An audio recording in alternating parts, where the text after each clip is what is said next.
for joining me once again. This beautiful Saturday morning, the city of Lagos, the very last day of the month. Call it Easter Saturday. Here once again with the program GalaxyLine. I'm Shegun Adiri, and my guest on the show today needs little or no introduction. When I asked how he would like to be introduced, he told me he will be all right to be simply referred to as a social-political analyst. And the former executive secretary of the Ojodu Local Council Development Area of Lagos State. But suffice to say that as a third time on this program, I know him to be a graduate of political science, a former banker, human rights activist, and a Lagos grassroots politician. It's my pleasure to welcome once again to GalaxyLine this beautiful Saturday morning, Malam Ahmed Muyosori Jaji. Thank you very much for coming again. Doctor. Thank you indeed. Good morning, viewers at home. Thank you very much for coming. And let me take a little breather at this point. I'll be right back with my guest after this time out. Stay with us.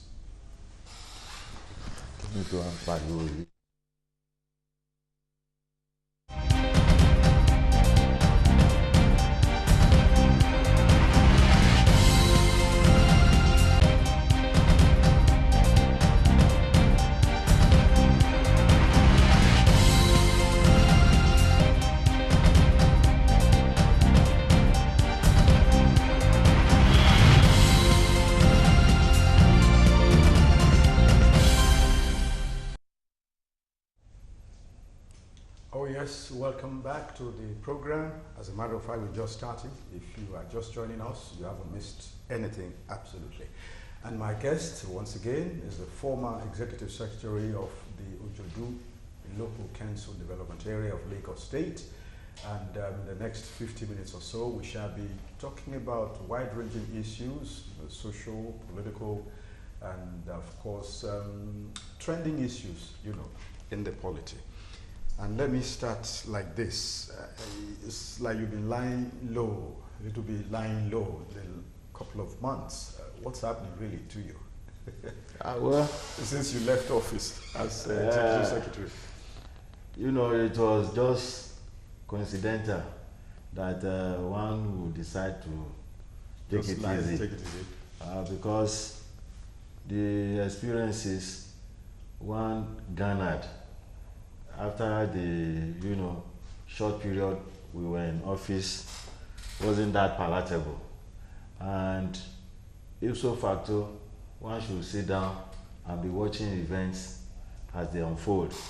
But by and large it's been enriching because I have time for my family and personal business. I don't even have a business. Oh, really? Wow. I don't have a business, but I have much time for my intellectual pursuits.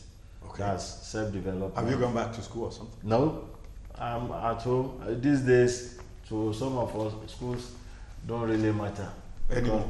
If you can solve the internet, okay, and with the little background one had in the university, you know what to look for, you know what you are looking for, and you know where to go for it. So it's more or less very, very enriching.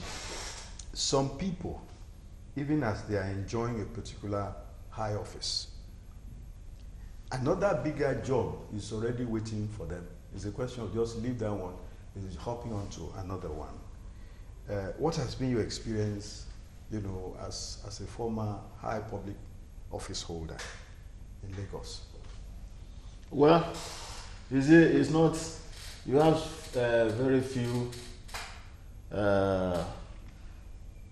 offices or appointments to be made, and there are so many. Like the Bible said, many are called, but few will be chosen. But be that as it may, it doesn't stop one from contributing from the sidelines. At least I know I'm an unofficial spokesperson for the political party to which I belong on social media, and to that extent it's been very, very fulfilling. And yes, it's okay.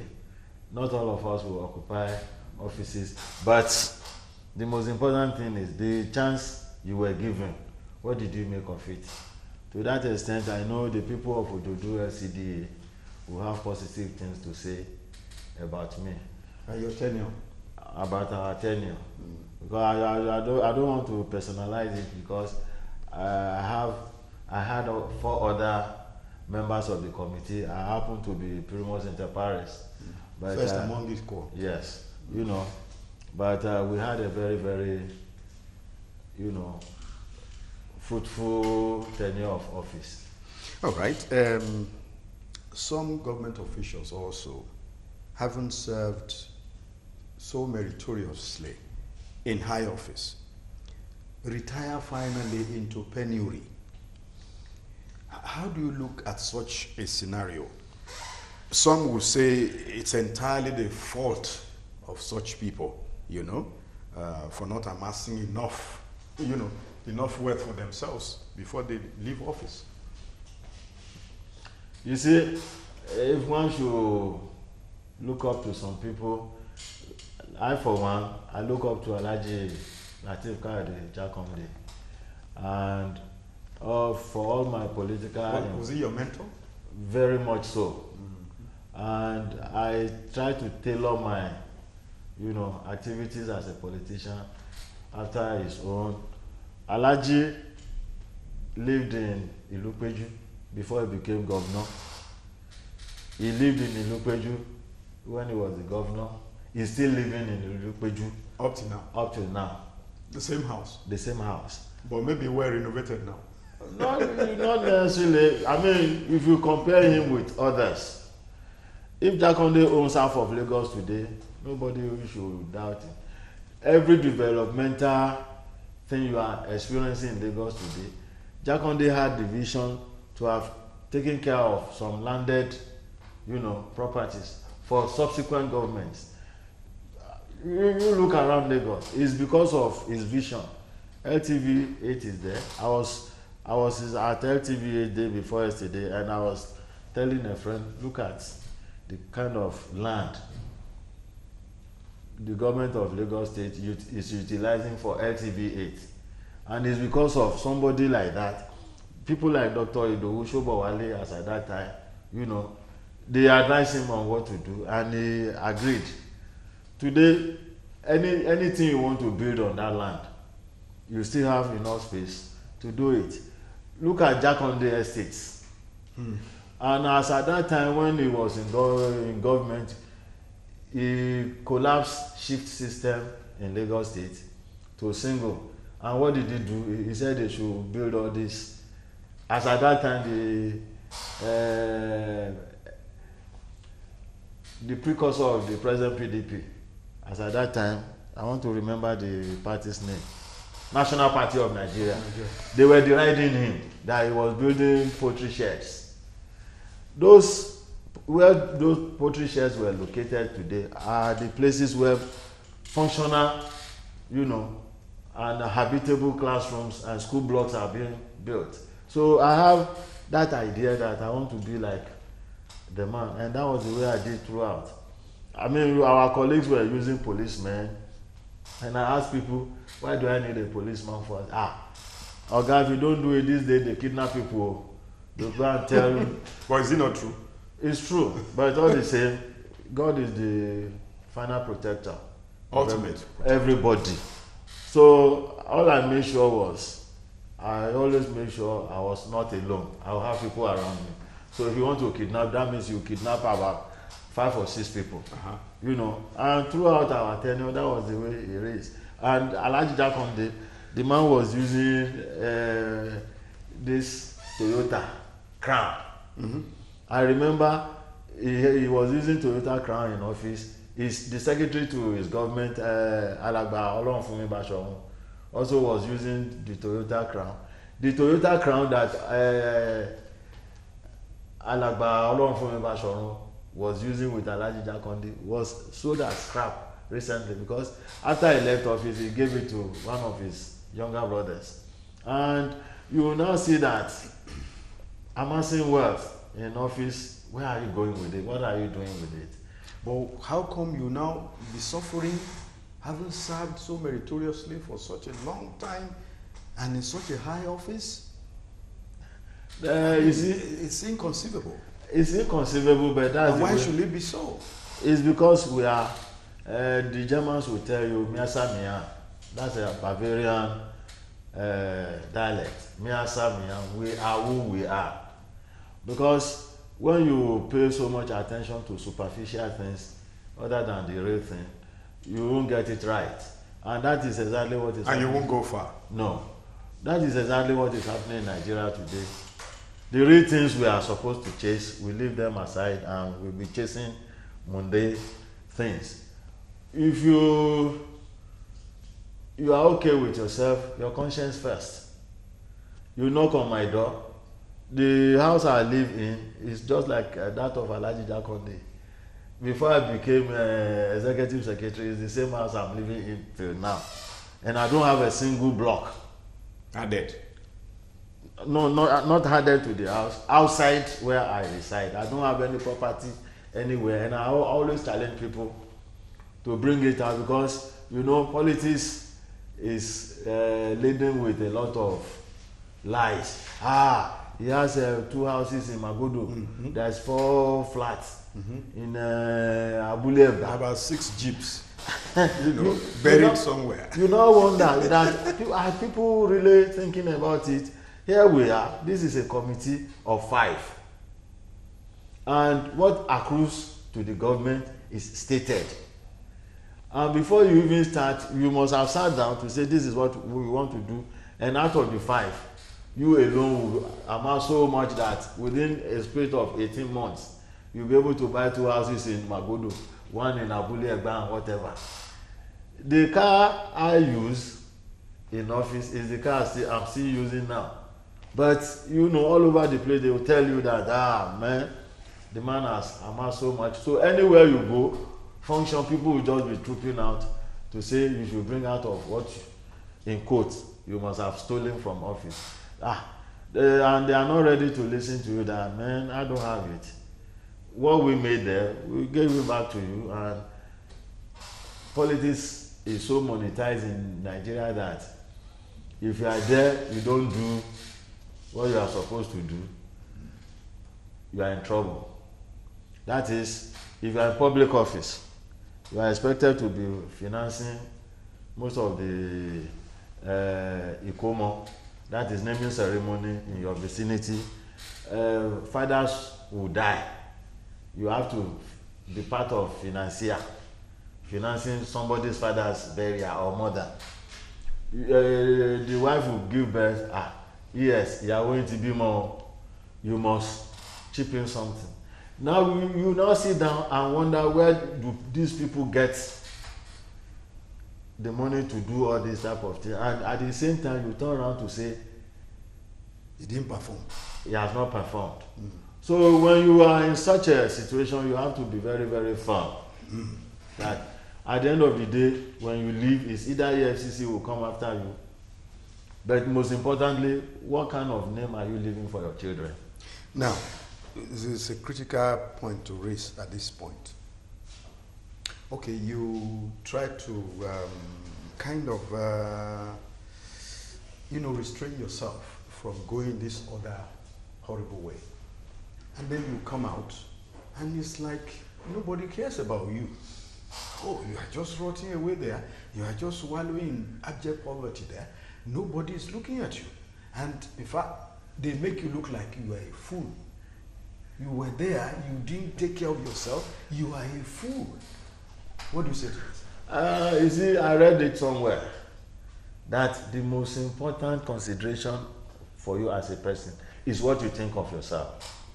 And when you talk of poverty, poverty is relative. Maybe material things you might not have, but spiritually, are you satisfied?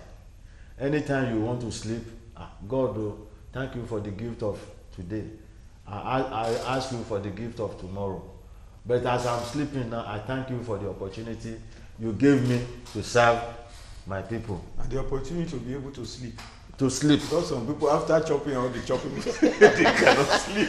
You know, I was telling a friend, he's a vice chairman of one of the local governments, that, my friend, do your own bit and leave the rest for posterity.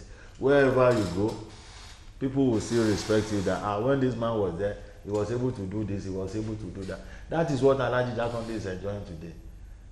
Relatively speaking, other than John West, which I'm sure is no more functioning. He hasn't got anything anywhere. But some of us, we are very proud of who he is, and we tailor our lives after him. Do you know whether government is taking good care of him? No, they should. They should. Because of the law passed by the Lagos House of Assembly. Oh, is that why they're now passing law, governors passing law for themselves, so that somebody will be taking good care of them after they leave office? Maybe that's why. What we are discussing now. I don't want to be categorical about this. But you know, we can infer. All right. Look at those people that shot their ways into power. They were never democratically elected, but that I'm talking of those former military presidents.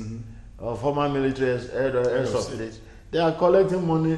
They have packages. Even the Chief Shonekon that was there for just 6 months. Fidi is enjoying. So somebody like Jakonde, there is nothing you give him that will be too much, because he gave everything to serve his people. And we are like you too, LCDA Executive Secretary, Chairman of Local Government. Should they also leave office and nothing for the boys?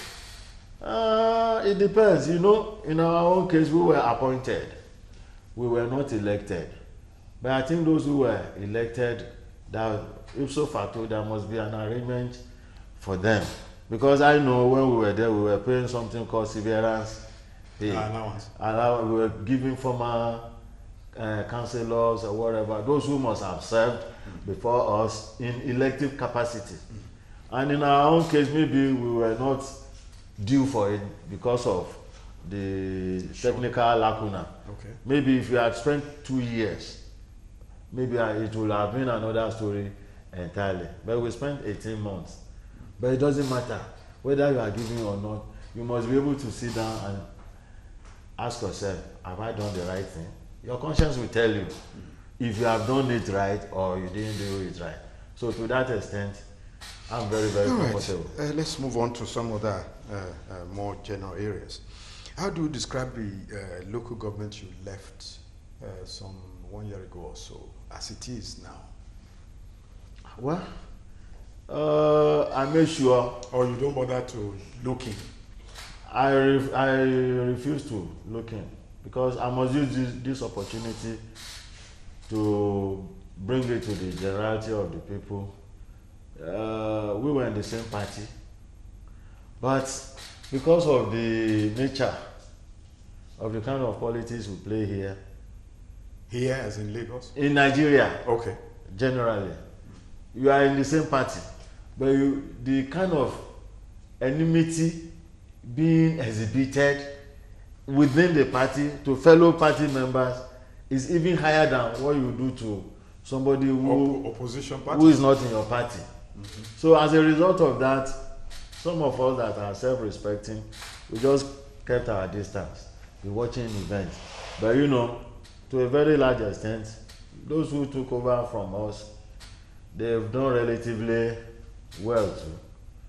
Because what you do as an administrator is a function of the finances at your disposal and the kind of freedom you are given to express yourself. In a situation where you are giving directive that this is what is according to you and this is how you must spend it, it doesn't give room for innovation. But in our own case, we had it. At least we were with Fashola, and Fashola has this reputation of,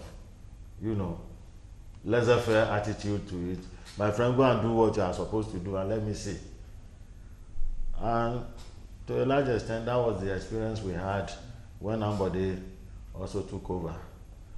But at the local level, our politics is very, very local. If you are not in the good books of some vested interest within that local government and they happen to be the controllers of those who are ruling, please forget it. You are not it. So to that extent, unless I'm invited, I don't go near the council at all, the council secretariat at all. Really? No. Should it be that bad? Is it bad? I think it should be bad. You should be able to go in there, drop 1 or 2 suggestions.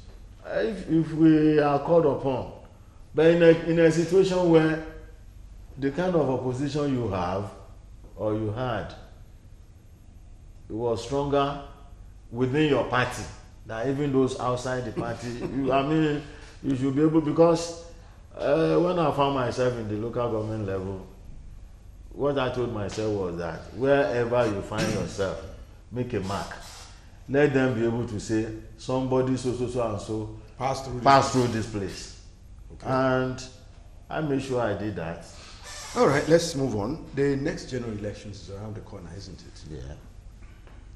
Let me now ask you, as a political analyst, and maybe as a politician, is Nigeria any better now than it was 4 years ago? Honestly speaking. Categorically, I'll tell you yes. Because you see, if you surf the internet and you read the kind of comments being passed, the preponderance of comments on the internet are very, very negative against the present federal government. But it's not the fault of those who are doing it, but the fault of those who are managing the information dissemination of the government.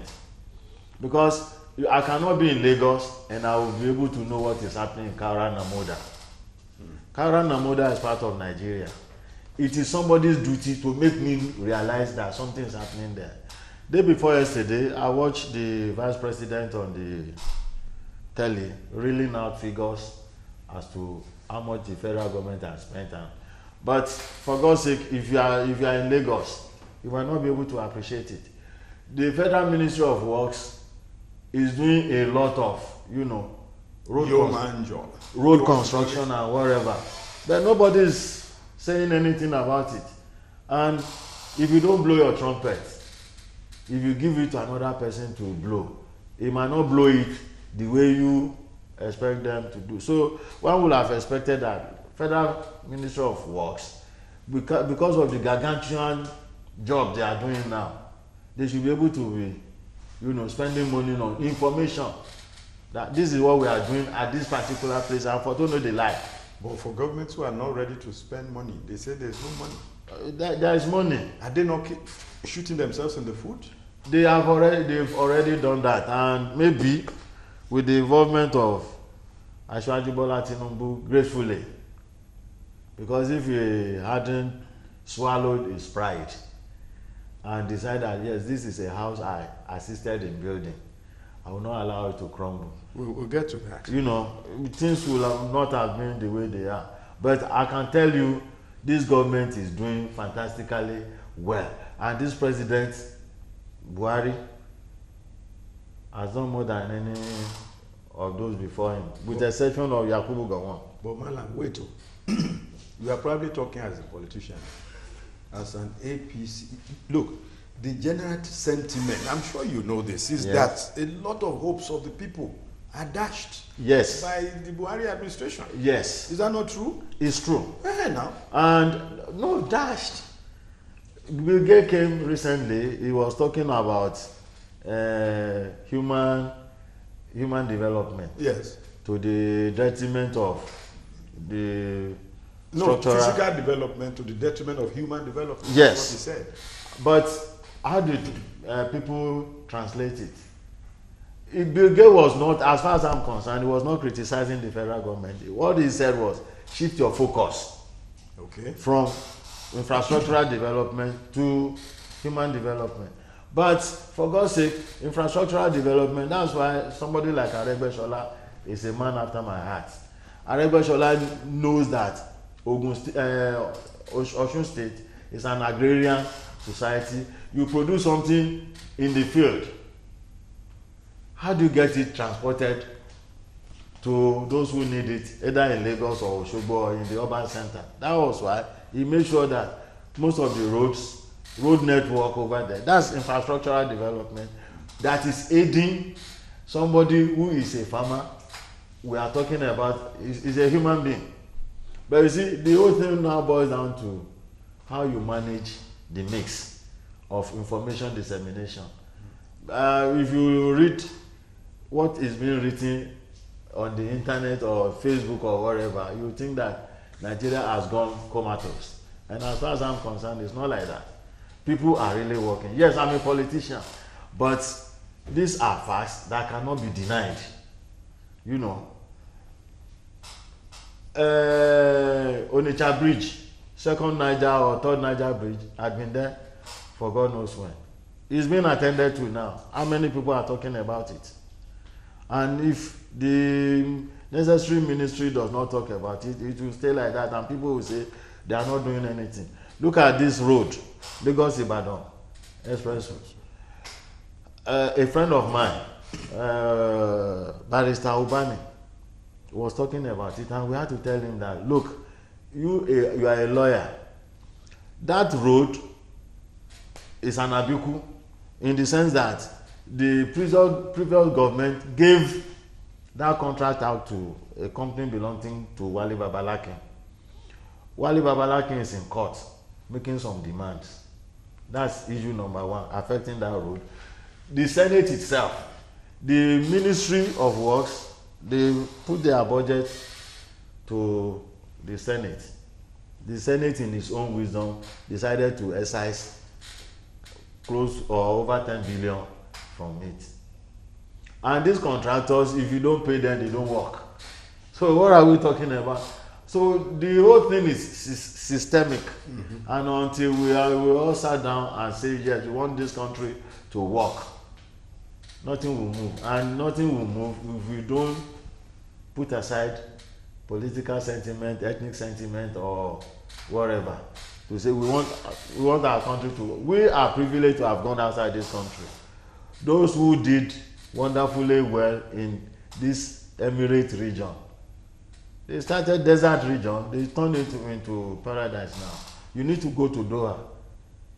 You need to go to Dubai. People there, they are not with foreheads. Okay. You know, they started like the way we started, but in our own case, the leadership is not about developmental issues, it's about self-aggrandizement. So it's just unfortunate. All right. I think we should take a little pause at this point, and then we'll be right back. There's still so much more to talk about. Stay with us.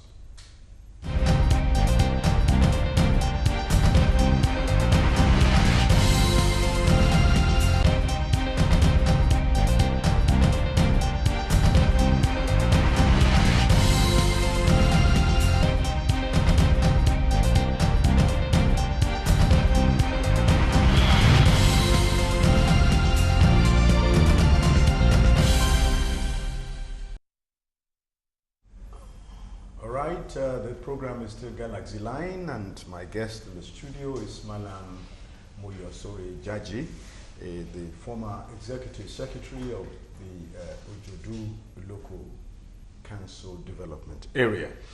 Yes, we're still talking about politics and all of that. Let's look critically at party politicking generally. How do you describe the conduct, the performance, of the opposition party since we began some 4 years ago, and the ruling party itself, because it's what the two do or what they don't do that will put Nigeria where it is. It's a potpourri of issues. When you look at our own party, APC is just like what Dolly Parton described as a coat of many colors. So many variegated interests, or at least if they hadn't done what they did, they wouldn't have been able to push out the PDP. But the unfortunate thing is, some of us are now realizing, I might be wrong though, but we are now realizing that those who left the PDP to join the APC, they are the Machiavellian type of politicians. They knew what they wanted. They could not get it in the PDP. They quickly moved to the APC. They assisted APC in, forming the government. But since the day the president was inaugurated and he made that Freudian slip, I belong to nobody and I belong to everybody. It was seized upon.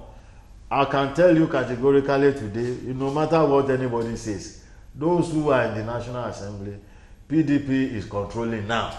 No matter, they use the APC as a platform.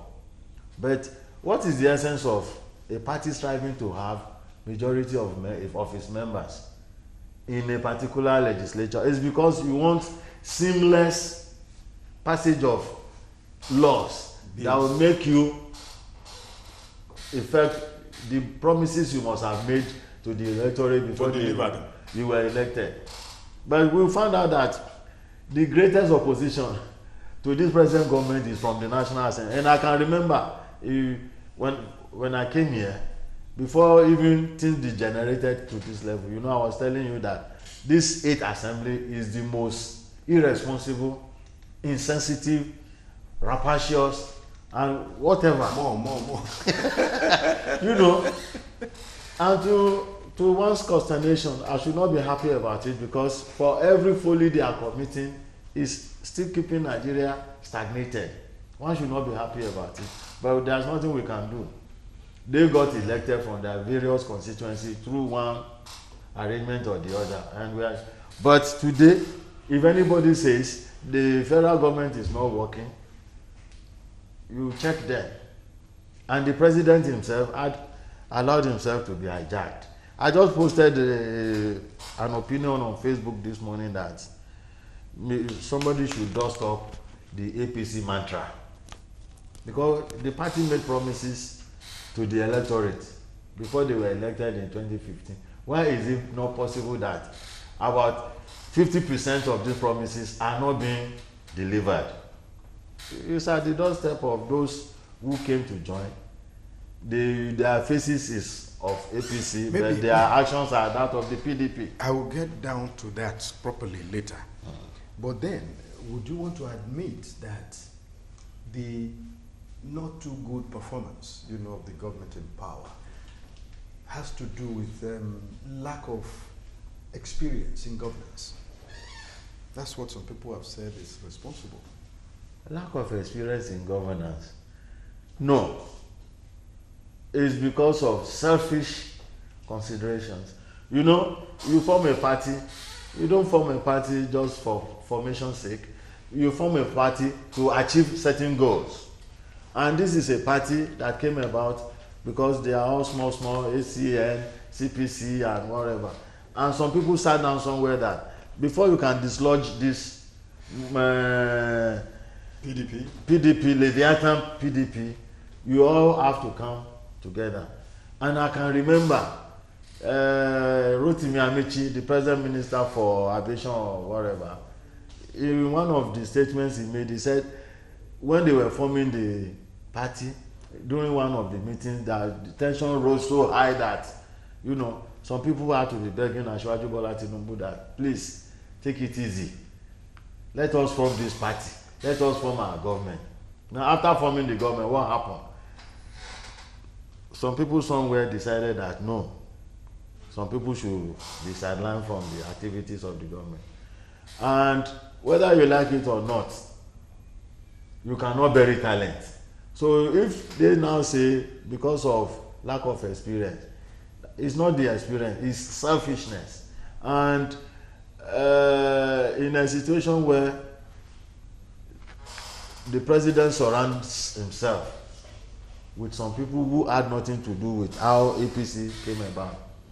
For now, it's only the present secretary to the government, Boss Mustafa, that was part of the APC setup. All others are from outside. People brought in by the president, and they must have given the president that impression, scaremongering. Now, if you allow these people to come inside, you will not be able to do anything. But at the end of the day, the buck stops on the president's table. Now, Jaji will not be blamed if the government does well or otherwise. But they'll say, between so and so period in Nigerian history, so and so president was around. And this was what we did. That APC manifesto, the promises that were made can still be achieved. But because of this internal, what we call centrifugal forces within the party itself, made everything to be stagnant. And if the government is achieving anything at all now, is because of the determination of those people who happen to be his cabinet members. But the party has its own promises that are yet to be fulfilled to the letter. About 40-something% are being achieved now. And if he has cooperated, that you look at this issue, federal government revenue generation now has shot up threefold. Why? It's because somebody who knows about how to generate this fund, he did it in Lagos, and it was given to the federal government. We are all witnessing what is happening. So if the government wants to succeed, they should not look at where somebody comes from, but what you can deliver, which is not happening here. The present government is too ethnocentric than for good development in the country. It's very sad to say, but that is the truth. Talking about look for the best. That is what made Bola Tinubu tenure in Lagos. He went for the brightest and the best. That's a book written by one of the American politicians around, maybe President Lyndon Johnson. Brightest and the best. You look for them in Nigeria. You don't look whether they are Hausa, Igbo or Yoruba. It's what they can deliver. You don't look at their religious background. Fala is there now. I can mention his name anywhere. He's doing fantastically well in revenue generation for the federal government. And that is what we are preaching. We want this place to be better. Let's move on. These PDP people who rushed into APC when the party was being formed, what political value has the APC derived from these people? Any value at all? You are an insider. The APC derived value from them because they assisted in APC achieving the ultimate. The ultimate being the presidency and most of the states. Beyond that? Beyond that, I don't see anything they do. No more value? No more value. They are distractive now. They are distracting the government. Because look at somebody like... how are they distracting? They are not making things easy for the president to operate. Who are the they? They, in the National Assembly. Oh, okay. Because we have three arms of government. The judiciary, the legislature, and the executive. The executive will execute the laws made by the National Assembly, which they are not making. So if they don't make any law, what do you execute? Oh, they passed a lot of bills. That is improving my life or anybody's life. See, we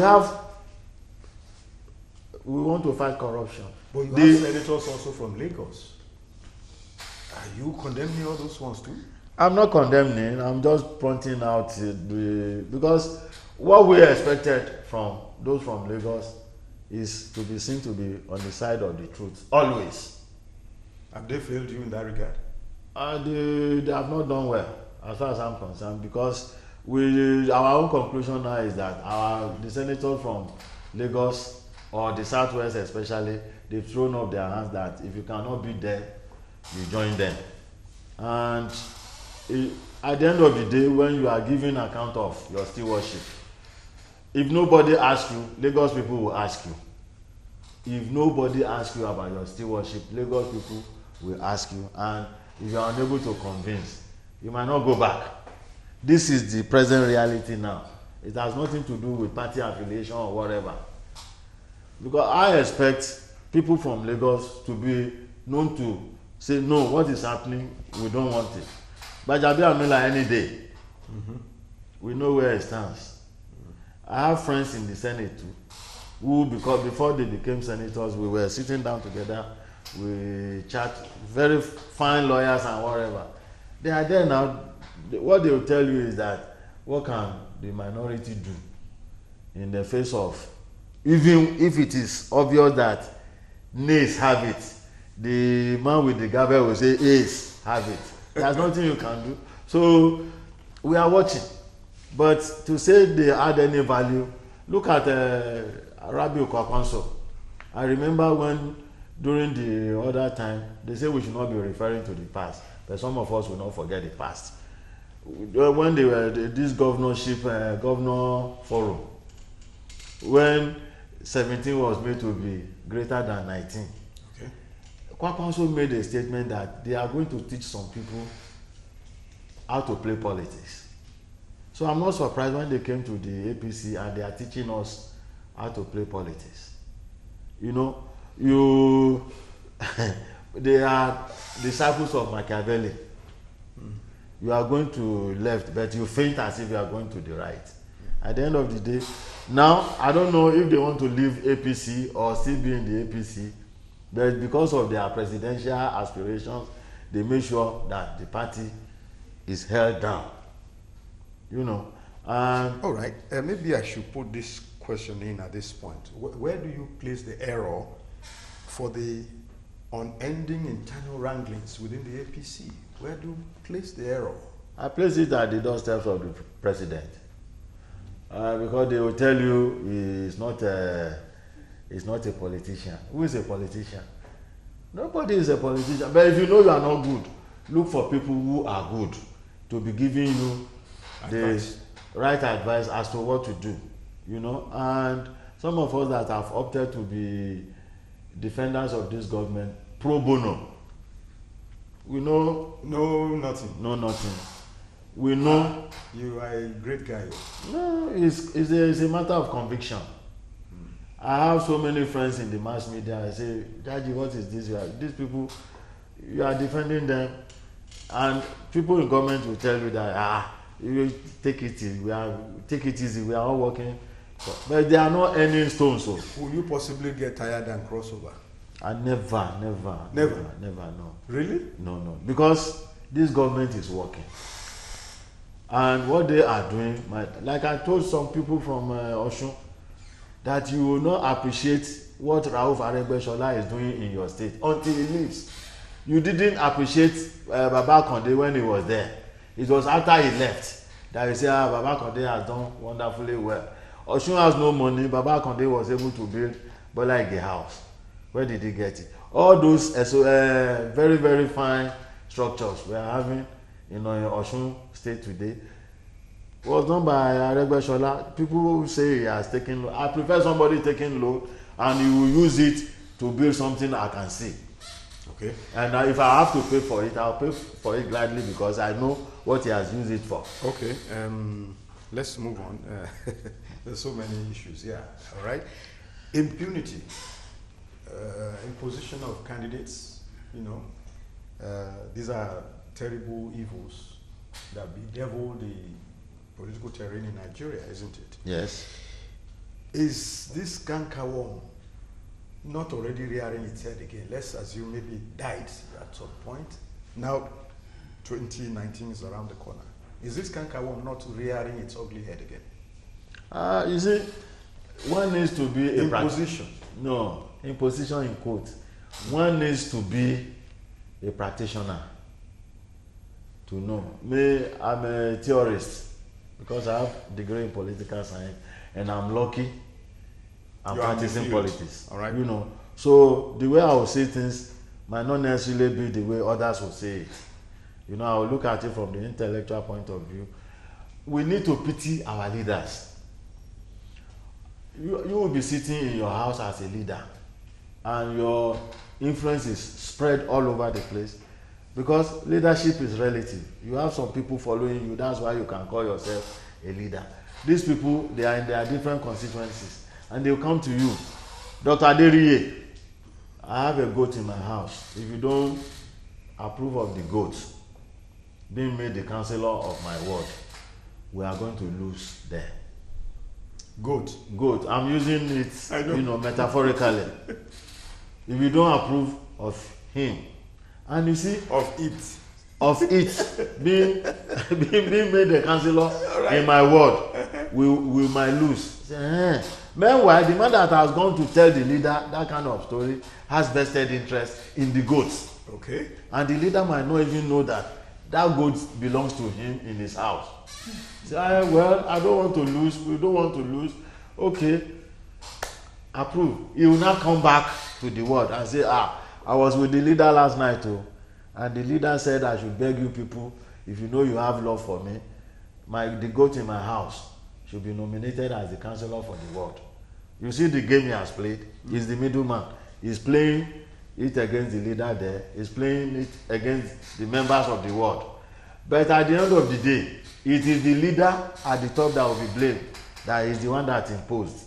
So imposition, when you look at it critically, imposition is local, as politics is local. It's not a matter of. There's nothing bad in it. That's what you're saying. It's very, very bad. Okay. But because of the way we allow people to manipulate issues. During the last local government election in Lagos, in my ward, we had a particular candidate who everybody voted for. It was even video recorded, But to our consternation, another name was written down, and we were told to be good party men. And forget about it. And forget about it because the party is supreme. But in such a situation, unless you go back to your people, talk to them seriously, they will look elsewhere. But poverty too plays very, very important role in what we are talking about. Somebody that we've been somewhere before, we spoke everything, all the English in this one. At the end of the day, say, Oga, we do the blow grammar. Now grammar we go chop. What you bring? And if you are able to give them maybe 10,000, maybe at the end of the day, when they share it, 500 naira will accrue to somebody. You will see it as one part of the national cake, and that one can make him think to vote for you. It is that bad in Nigeria, where we take care of the poverty in its real sense, the poverty of the intellect, of the mind. They work pari passu. But the leaders who are in charge of this thing, who are benefiting from it, will still keep it the way they are.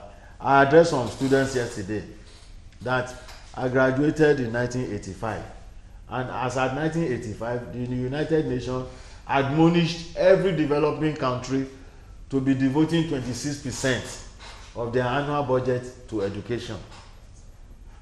I don't think any government since that time till now has devoted even up to 15% to education. Is that terrible? Yes. Okay, maybe I should cut you short at this point and then go quickly to one other very important question. The assignment given by President Buhari to Asiwaju Bola Ahmed Tinubu to reconcile the warring party members of the APC. Yes. Some analysts have seen that assignment as a vote of no confidence in the Oyegun executive. Do you agree? Partially, because you see, I remember how Chief Oyegun emerged as the national chairman of APC. Somebody, Chief Tommy Kimi, was, favored. But because of the influence of the likes of Asiwaju and pedigree, antecedent of Oyegun was a federal permanent secretary, which he did very, very well. Thereafter, I became governor of Edo State. So he knows how to manage resources, both human and otherwise. Not unlike Tom. Tom was a foreign minister in this country. We knew under who. We knew the era, and we knew how everything went. So that thing weighed heavily against Tommy Kimi, and Oyegun was supported to be. But when they got there, the way it was, I've been able to watch late Chief Adisa Akinloye as the chairman of MPN. Those days. As at that time, chairman, they emerge not through the whims and caprices of an individual. All of you will decide that this man is going to be our chairman. So when he's leading, everybody will be ready to listen to him. Oyegun could not do that. The APC could not hold, a party in government could not hold a national executive meeting for a very, very long time. Instead of that, you will see maybe playing roles that a national chairman is not supposed to play. Asiwaju Bola Tinubu was given the ticket, the job of reconciling the party, right, which some people derisively called Arodon. But what the president just what does Arodon mean? Arodon is, in Yoruba mythology, is when your child is disturbing you, just tell him to go to the other house. That daddy Minika Fumila Arodon. The other man there understand what Arodon is. Just delay him, keep him busy there. Just keep him busy there. But what the president did with regards to the kangaroo extension of, tenure of office of the ESCO, he has saved the party and has shown that, yes. In fact, that seems to confirm the vote of no confidence we're talking about. Asiwaju didn't get Arodon. Because at the end of the day, I was on a sister TV station during the week. I said, Rotimi Amechi and Celestine Omeya's case must have been the warning signal the leadership of APC got. Somebody reminded them, the way you are going, anybody that will get nominated through this extended tenure will lose in court. Because Rotimi Amechi and Celestine Omeya case is there in a situation where they are telling you that it is the party that owns the votes, not individual. In the case of Amechi and Celestine Omeya, Amechi won the primaries. Somebody who is very adept at letter writing now said no, it should be Celestine Omeya, made Omeya the governor, and the Supreme Court said no. That was how Amechi became the governor. So in 2018, somebody will now bring that kind of idea again and people will go to sleep. So I'm very happy you have a slate full now. We will know those who he is going to deal with. It doesn't mean that APC will lose, because those who are voting, they know where their bread is buttered. Okay.